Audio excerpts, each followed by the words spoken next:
Welcome back to the UConn football season preview 2023. I'm Erin Connolly. And I'm Joe Zone. College football continues this never-ending battle to keep players safe from the injuries that come with brutal physical contact. This season, UConn is taking a new approach when it comes to concussions. Channel 3's Marc Robbins explains.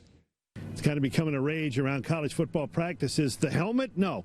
The padding on top of the helmet. Now, it's not an NCAA rule, but UConn is following what they do in the NFL. O-line, D-line, tight ends, linebackers, and running backs, more of your high-contact positions. UConn has bought about 125 to use this season. The pads are not limited to the positions we just mentioned. In fact, any Husky who wants to wear these pads is welcome to strap them on. So far, Carter says there have been no complaints. The players have really loved them so far, and we haven't heard any negative feedback from them. This is my first week using the pad on the helmet. I would say it don't really change much. It's just a little pad, I guess. Gives you a little cushion. Yeah. You haven't noticed a feel? Does it make you feel a little slower or heavier?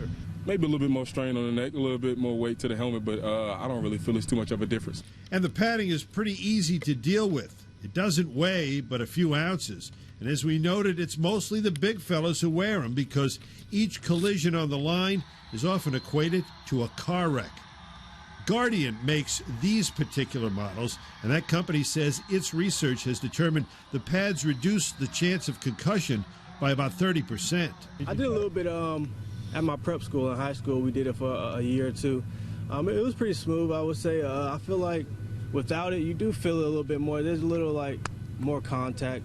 The padded protection is designed to absorb collisions. However, players are starting to discover little extra advantages when coming in contact with them.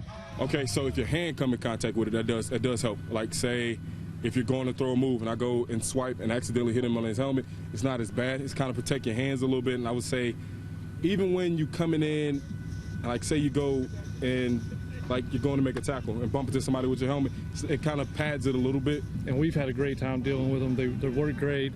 They protect our helmets, which is an added benefit for us on the equipment staff. Protect the decal, protect the paint. Right now, the padding looks basic with a few colors to choose from. The staff at UConn put the blue stripe on some of them at the request of the coaches. That was a special request for us here at UConn. It helps the coaches be able to follow the players' eyes during practice, so we added that on ourselves.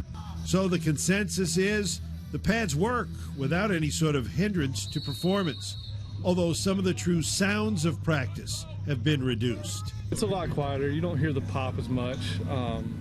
So it has been a lot quieter at practice. You miss that pop, but we do think it's protecting our players. And while it's not mandatory at practice at the collegiate level, it could become that way down the line. Will it become mandatory someday to see these in an actual game?